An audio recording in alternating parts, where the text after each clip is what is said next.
సంతోషంగా ఉంటారు. మానవ జీవితంలో మానవులు జన్మ పాపులై ఉన్నారు. మన జీవితంలో సంతోషం లేకపోవడానికి పాపం మన జీవితంలో సంతోషం లేకుండా చేస్తారు. చిన్న పాపమైనా పెద్ద పాపమైనా మానవ జీవితంలో సంతోషం లేకుండా ఉంటారు. పాపం చేసినప్పుడు సంతోషంగా ఉంటారు, తర్వాత వారి మీద శాపం వస్తారు, దుఃఖంతో ఉంటారు. పాపము అన్నటువంటిది జన్మ పాపం, తల్లి గర్భంలో పుట్టినప్పుడు పాపం, కర్మ పాపం, మనోవాక్కాయ కర్మల్లో పాపం, మాటలో, చూపులో, తలంపుల్లో, క్రియల్లో, ఊహులో, ఉద్దేశములో, నడవడలో మానవుడు పాపం. మానవుడు పాపం చేశాడు. ఈ పాపం బట్టి మానవుడికి సంతోషం లేదు. మానవుని బట్టి సంతోషం లేకపోవడానికి కారణం పాపం బట్టి. ధనం నా సంతోషం లేదు, ఆస్తి పాపతో నా సంతోషం లేదు, మరి వెండి బంగారం నా సంతోషం లేదు, మతం నా సంతోషం లేదు, పూజలు చేస్తున్న సంతోషం లేదు. దేవుడు అక్కడ ఉన్నాడు. ఆ దేవుడు ఆయన పరిశుద్ధుడు. దేవుడు ఎటువంటి పాపం ఉండదు.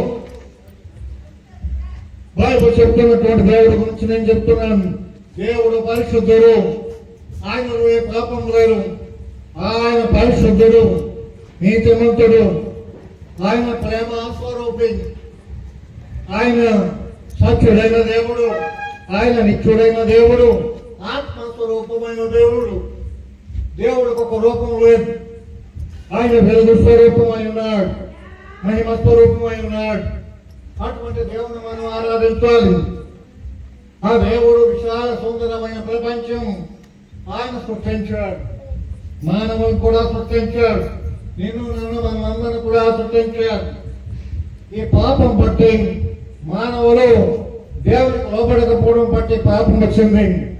ముందు దేవుడు సమస్త ఆకాశము, భూమి, సూర్యచంద్రులు, నక్షత్రాలు, చెట్లు, చేమలు, జంతువులు, సముద్రాలు, పర్వతాలు, నదులు అని చేసిన దేవుడు మానవుడు చేశాడు. ఆదాము హవ్వను చేశాడు. ఇద్దరు కూడా భార్యాభర్తలు. వారు దేవుడి మాటలు లేదు, అందువల్ల శాపం వచ్చింది. పాపం చేసిన వాడు శాపం అనుగ్రహిస్తాడు. పాపం వల్ల వచ్చే ఏదో మరణం. పాపం మానవ జీవితాన్ని నాశనం చేస్తాడు. అప్పటి నుండి తరతరాలుగా మానవులు పాపలయ్యారు.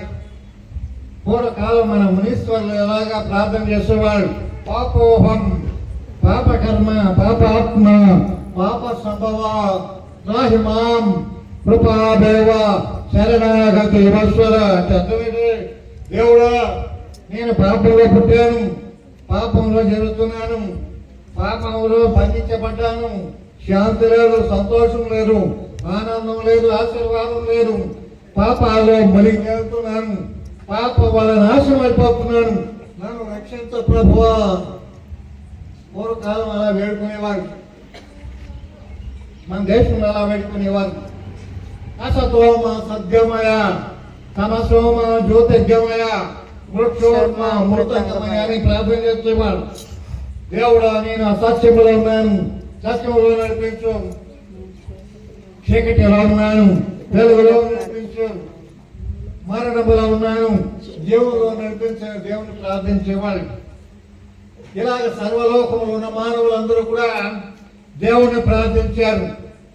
నపుణ్యం దానం ధర్మస్య కర్మస్య పుణ్యం భవేత్, నపుణ్యం ప్రాణదానస్య జగత్పుణ్యం నహి నహి. మానవుడు అనుకుంటున్నాడు, దాన ధర్మాలు చేశాను, మాకు మోక్షం వస్తాను. నపుణ్యం దానం ధర్మస్య నకర్మస్య. చాలా దానాలు ఈ లోకంలో చేసిన వాళ్ళు ఉన్నారు. వస్త్రదానం, భూదానం, అన్నదానం, తర్వాత మరి అనేకమైనటువంటి వెండి బంగారాల దానం చేసిన వాళ్ళు, విద్యాదానం చేసిన వాళ్ళు ఉన్నారు. ఎన్నో దానాలు చేసిన వేదాలు చెప్తున్న మాట ఏంటంటే, దాన ధర్మాల వల్ల మోక్షం రాదు. దేవుడే మానవుల కొరకు లోకానికి వస్తాడు, ఆయన బలైపోతాడు. ప్రజాపతి దేవేభ్యానం ఆత్మానం యజ్ఞం కృత ప్రాయశ్చిత్. దేవుడే మనకు నాయకుడు, ప్రజాపతి. ఆయన భూలోకానికి వచ్చి మానవుల పాపాల కొరకు, మానవుల వేషాల కొరకు, మానవుల అపరాధాల కొరకు బలైపోతాడు. అలాగే ఎవరు కూడా చేయలేరు. ఒక యేసుక్రీస్తే చేస్తాడు. అనేకమైనటువంటి మత నాయకులు వచ్చారు, జ్ఞానులు వచ్చారు, ఆ తర్వాత మంచివారు వచ్చారు, వేదాంతులు వచ్చారు, ఇలాగ రకరకాలైన వాళ్ళు వచ్చారు. కానీ ఎవరు కూడా మానవుల పాపాల కొరకు బలైపోలేదు. యేసు ప్రభు మాత్రమే సృష్టికర్త అయిన దేవుడు. ఆయన మానవుని రక్షించడానికి 2025 సంవత్సరాల క్రితం కన్యక గర్భంలో ఆయన పరిశుద్ధుడిగా జన్మించాడు. మానవులను రక్షించడానికి వచ్చాడు. మానవులు పాపం వల్ల నాశనం అయిపోతున్నారు. అయ్యో, మానవులు పాపం చేత నాశనం అయిపోతున్నారు, నరకానికి పోతున్నారు. రక్షించాలని ఆ దేవుడు ఆ యొక్క మోక్షాన్ని విడిచిపెట్టాడు, స్వర్గలోకాన్ని విడిచిపెట్టాడు. ఆయన ఈ లోకంలో కన్యక గర్భంలో పరిశుద్ధంగా జన్మించాడు. పరిశుద్ధాత్మ వలన ఆయన ఏ పాపం చేయలేదు. 3.5 సంవత్సరాలు బతికాడు. రోగులు స్వస్థపరిచాడు యేసు ప్రభు. యేసు ప్రభు అనగా చాలా కాలం నుండి ఉన్నాడు. ఆయన మానవుని రక్షించడానికి దేవుడే యేసు ప్రభు అయి ఉన్నాడు. పరిశుద్ధ దేవుడు, నీతివంతుడైన దేవుడు, మహిమ గల దేవుడు, ప్రభావం గల దేవుడు, సర్వోన్నతుడైన దేవుడు, ఆత్మస్వరూపుడైన దేవుడు మానవుడై ఉన్నాడు. యేసుక్రీస్తుగా మన పాపాల కొరకు ఆయన సెలవులో బలైపోయాడు. సర్వ పాప పరిహారం రక్త ప్రోక్షణం అవశ్యం. తద్రక్తం పరమాత్మేన పుణ్యదాన పర్యాగం. పాపం పోవాలంటే దాన బలాలు పోవు. యజ్ఞాలు, యాగాలు, తపస్సులు, నోముల వల్ల పాపాలు పోవు. కర్మ వల్ల పాపం పోదు. జ్ఞానం వల్ల పాపం పోదు. యాగం వల్ల పాపం పోదు. ఆ దేవుడే పాపం తీయాలి. పాపం తీయడానికి ఆ దేవుడు యేసుక్రీస్తుగా వచ్చాడు తప్ప ఆయన మన కొరకు రక్తం కార్చాడు. అందువల్ల మనం పాపాలు పోతాయి. ఆ యేసు ప్రభు నమ్మాలి. దాన ధర్మాల వల్ల మోక్షం రాదు. యాగాలు, యోగాల వల్ల మోక్షం రాదు. నిజమైన దేవుడు యేసు ప్రభు. ఆకాశం ఒకటే, భూమి ఒకటే, సూర్యుడు ఒకటే, చంద్రుడు ఒకటే, దేవుడు ఒకటే, దేవుడి పోయే మార్గం ఒకటే. ప్రపంచమంతా కూడా 250 దేశాలు, 6 ఖండాల్లో 250 దేశాల్లో 900 కోట్ల మంది ఉన్నారు. మన భారతదేశంలో 158 కోట్ల మంది ఉన్నారు. అందరినీ దేవుడు చేశాడు. అందరినీ మంచివారిగా చేశాడు. మానవులు దేవుడికి లోబడికే పాపలు అయిపోయారు. ఈ పాపం వల్ల నరకానికి పోతున్నారు. మానవులకు తెలియటం లేదు. పాపం చేశాము, సంతోషంగా ఉన్నాం అనుకుంటారు. కానీ పాపే మరణిస్తే పాతాళానికి పోతాడు. పాపం మనం తొలగించుకోలేము. మన పాపాల మనం తొలగించుకోలేము. ఆ దేవుడే వచ్చి మన పాపాలు తీసివేయడానికి రక్తం కార్చాడు. ఆయన పుణ్య రక్తం ద్వారా మన పాపాలు పోతాయి. తెల్ల షర్టుకి నల్ల తారు అంటుకుంది అనుకోండి, తెల్ల పాలతో కడిగితే పోదు. సుగంధ ద్రవ్యాలు చెట్టుతో కడిగితే పోదు. సబ్బుతో కడిగితే పోదు. తర్వాత రకరకాలైన వాటితో పోదు. కేవలం పెట్రోల్ ద్వారా కానీ కిరసనాల ద్వారా కానీ పోతుంది. అలాగే మన పాపం పోవాలి అనగా యేసు రక్తమే మన పాలు తీసివేయగలదు. మన పాపాలు తీసుకుపోయడానికి యేసు ప్రభు వచ్చాడు. రక్తం కార్చాడు, ప్రాణం పెట్టాడు. నా పాపం, మీ పాపం, మనందరి పాపం భరించాడు. ఎంత ప్రేమ! నీ తల్లి నిన్ను రక్షించగలదా? మీ తండ్రి నిన్ను రక్షించగలరా? మీ అమ్మ రక్షించగలదా? మీ సహోదరుడు రక్షించగలరా? ఈ లోకంలో ఎవరు రక్షించలేదు. ధనం రక్షించలేదు. వెండి బంగారాలు రక్షించలేదు. మన మతం రక్షించలేదు. మన ప్రజలు రక్షించలేదు. ఏది రక్షించలేదు.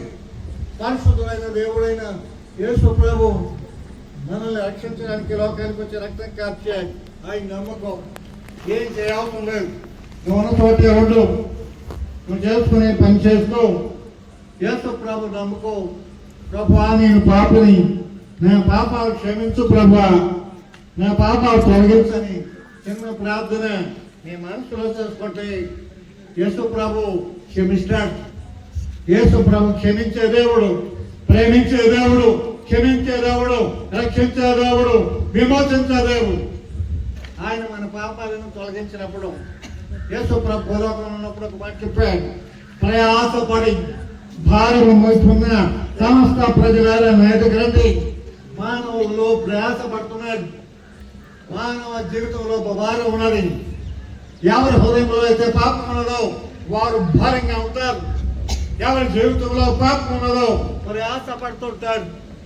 అందుకే యేసయ్య సమస్త ప్రజలను కూడా చూస్తే రెండు చేతులు చాపి ప్రయాసపడుతున్న మానవులారా, భారం కలిగిన మానవులారా నా ఎద్దకు రండి, నేను మీ పాపాలతో ఇస్తాను, విశ్రాంతి కలిగిస్తాను అంటున్నాడు.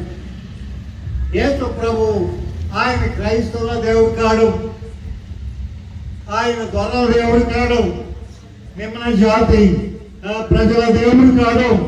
సర్వ ప్రపంచానికి దేవుడై ఉన్నాడు. సర్వ ప్రపంచానికి దేవుడు. 6 ఖండాల్లో 250 దేశాల్లో మేము ఎక్కడికి వెళ్ళినా కూడా యేసు ప్రభు నమ్మిన వాళ్ళు ఉన్నారు. అమెరికాలో ఉన్నారు, జపాన్లో ఉన్నారు, రష్యాలో ఉన్నారు, చైనాలో ఉన్నారు, ఇండోనేషియాలో ఉన్నారు. 250 దేశాల్లో యేసు ప్రభు నమ్మిన వాళ్ళు ఉన్నారంటే ఆయన ఒక జాతి దేవుడు కాడు, ఆయన ఒక కులానికి దేవుడు కాడు, ఆయన ఒక మతానికి దేవుడు కాడు, ఆయన ఒక ప్రాంతానికి దేవుడు కాడు, ఆయన క్రైస్తవుల దేవుడు కాడు, ఇశ్రాయేలు దేవుడు కాడు, సర్వ ప్రపంచానికి దేవుడై ఉన్నాడు. ఆయన మనం ప్రేమించాడు, ఆయన పాపాలు భరించాడు.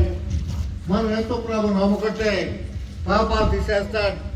ఒకప్పుడు మేము ఆ జీవితంలో క్రైస్తవ కుటుంబంలో పుట్టిన యేసు ప్రభు నమ్ముకోకుండా పాపాలు చేయడం బట్టి మేము శాంతి సమాధానం లేకుండా ఉన్నాం. యేసు ప్రభు నమ్మిన తర్వాత ప్రభు మా పాపాలు తీసేస్తాడు, శాంతిని ఇచ్చాడు, సంతోషం ఇచ్చాడు, ఆనందం ఇచ్చాడు, ఆశీర్వాదం ఇచ్చాడు. కనుక సంతోషంగా ఉన్నాం.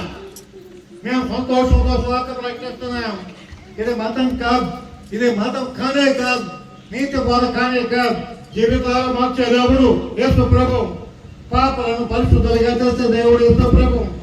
దుష్టులను మంచి వారిగా చేసేవాడు యేసు ప్రభు. భక్తహీనులు భక్తి పరులుగా చేసేవాడు దేవుడు యేసు ప్రభు. త్రాగుబోతులను రక్షించాడు, దొంగలు రక్షించాడు, వ్యభిచారులను రక్షించాడు, నరహంతకులను రక్షించాడు, అబద్ధికులను రక్షించాడు, నక్సలైట్స్ రక్షించాడు, నరమాంస భక్షకులు నరమాంసం తినేవాళ్ళని రక్షించాడు. అనేక మంది కోట్లాది మంది ఉన్నారు. మన భారతదేశంలో తక్కువ ఉన్నారు. ప్రపంచం అంతా కోట్లాది మంది దేవుడి బిడ్డలు ఉన్నారు. కనుక యేసు ప్రభువు ఒక ప్రాంతానికి దేవుడు కాదు, సర్వలోకానికి దేవుడు. ఆయన నమ్మండి, దేవుని ప్రజలారా దేవుని నమ్మండి. యేసు ప్రభు నమ్మకపోతే మన జీవితంలో శాంతి ఉండదు, సమాధానం ఉండదు, సంతోషం ఉండదు. ఆ సత్యాన్ని నీకు తెలియజేస్తున్నా. నీ జీవితం సంతోషంగా ఉండాలంటే యేసు ప్రభు నమ్ము. నీ పాపాల చేత బంధించబడ్డావా, రోగాలతో బాధపడుతున్నావా, యేసు ప్రభు నమ్ము. యేసు ప్రభు దగ్గరికి రా, ఆయన కార్యం చేస్తాడు. నీ రోగాలు తీసేస్తాడు, నీ పాపాలు తొలగిస్తాడు, నీ యొక్క జీవితం మార్చేస్తాడు. ఎంతో మంది త్రాగుబోతులు యేసు ప్రభు నమ్మి మంచి వాళ్ళు అయిపోయారు, నరహంతకులు మంచి వాళ్ళు అయిపోయారు, సాధువులు అయిపోయారు. మరి భయంకరమైనటువంటి వ్యభిచారులు మంచి వారిగా మార్చబడ్డారు. ఆయన జీవితాలు మార్చే దేవుడు, మతం కాదు, జీవితాలు మార్చే దేవుడు యేసు ప్రభు. సర్వ ప్రపంచానికి దేవుడు యేసు ప్రభు. ఆయన నమ్ముకున్నాం. ఆ సంతోషంతోనే ఇక్కడ సేవకుడు స్వార్థ ప్రకటిస్తున్నాం. మా బ్రతుకులో కలిగిన సంతోషం అనేకులు కలిగి ఉండాలని ఆశతో భారంతో స్వార్థ ప్రకటిస్తున్నాం. దేవుని వాక్యం అందిస్తున్నాం. యేసు ప్రభులో గొప్ప శాంతి ఉన్నది. యేసు ప్రభుని ప్రార్థించు, ఆయన కనబడే దేవుడు. యేసు ప్రభు ఆయన కనబడతాడు, ఆయన మాట్లాడతాడు, ఆయన కార్యం చేస్తాడు. ఎంతో మంది హిందువులు యేసు ప్రభుని నమ్ముతున్నారు. ముస్లింలు ఇరాన్ దేశంలో యేసు ప్రభు నమ్ముకున్నారు, ముస్లింలు యేసు ప్రభు నమ్ముకున్నారు, హిందువులు యేసు ప్రభు నమ్ముకున్నారు, బౌద్ధులు యేసు ప్రభు నమ్ముకున్నారు, జైనులు యేసు ప్రభు నమ్ముకున్నారు. అనేకమైన మతాలు ఉన్నవారు సత్యవంతుడు యేసు ప్రభు ఒక్కడే, నీతివంతుడైన దేవుడు యేసు ప్రభు ఒక్కడే, లోక రక్షకుడు ఒక్కడే, జగద్రక్షకుడు ఒక్కడే కొని తెలుసుకుని నమ్ముకున్నారు. మా జీవితాల్లో గొప్ప మార్పు కలిగింది. మా జీవితాల్లో మంచి వారిగా మార్చబడ్డారు. పాపలుగా ఉన్నవారు మంచి వారిగా మార్చబడ్డారు. దురలవాట్లు గలవారు దురలవాట్ల నుండి విమోచించబడ్డారు. వారు మంచి వారిగా మార్చబడ్డారు. శాంతి, సంతోషం, సమాధానం, ఆనందం, ఆశీర్వాదంతో ఆనందంగా జీవిస్తారు. యేసు ప్రభు నమ్ముకున్నాం, దేవుడు నేను దీవిస్తాడు, ఆయన నిన్ను దీవిస్తాడు. యేసు ప్రభు నమ్ముకున్నందుకు మనం దిక్కులేని వారు కాగా ఆయన ఆశీర్వదించే దేవుడు. ఆదికాండం 26వ అధ్యాయం 3వ వచనంలో ఏమన్నారుగా, నేను నీకు తోడై ఉండి నేను నిన్ను ఆశీర్వదిస్తానంటున్నాడు. యేసు ప్రభు నమ్ముకొని మనం దీనస్థితిలో ఉండకూడదు. ఆశీర్వాదం కావాలంటే దేవుని సన్నిధికి రా. ఆశీర్వాదం కావాలంటే ఆయన మాట విను. ఆశీర్వాదం కావాలంటే ఆయన మాట లోబడు. ఆశీర్వాదం కావాలంటే దేవుని ప్రేమించు. దేవుని ప్రేమిస్తాను. ఆశీర్వాదం కావాలంటే దేవుని భయభక్తులు కలిగి ఉండాలి. దేవుని ప్రేమించేవారు న్యాయాధిపతి గ్రంథం 5వ అధ్యాయం 31వ వచనంలో దేవుని ప్రేమించేవారు ఆకాశమందున సూర్యుని వలె ఉంటారు. యెహోవాకు భయభక్తులు గల వారికి ఏ మేలు కొలువ చేయడు. సమస్తం స్టార్ట్. నీ జీవితంలో పేదరికం ఉండవచ్చు, డబ్బు లేకపోవచ్చు, కానీ నువ్వు గొప్పవాడివే, నువ్వు గొప్పవాడవే. యేసు ప్రభు నమ్ముకున్నందుకు మనం గొప్పవాళ్ళమే. మనం దిగులు పడకూడదు, చింత పడకూడదు, విచారపడకూడదు. ఏమి లేకపోయినా మన జీవితంలో దేవుడు ఉన్నాడు. జీవం గల దేవుడు ఉన్నాడు. మనం గొప్పవారు. రాజులన్నీ అధిక సమూహం, పరిశుద్ధ జనం, దేవుడు సొంత అయిన ప్రజల మనం. అయ్యో నాకు ఎవరు లేరు అనుకోవద్దు. గొప్ప దేవుడు నీ తండ్రి, గొప్ప రక్షకుడు నీ తండ్రి. ఆయన నిన్ను కాపాడుతాడు, రక్షిస్తాడు, నడిపిస్తాడు, సహాయం చేస్తాడు. నీ అవసరాలు తెచ్చే దేవుడు, సమస్యలు పరిష్కరించే దేవుడు, ఆరుగురి రక్షించి జీవించే దేవుడు యేసు ప్రభు ఉన్నాడు. కనుక మీ అందరూ కూడా మేము చూడడం సంతోషం. ఒకసారి నిలబడండి. ఊరి వాళ్ళే మా పరిశుద్ధులైనటువంటి మా తండ్రి, ఆయన జాస్త్రా పాల్గొని బట్టి వందనాలు.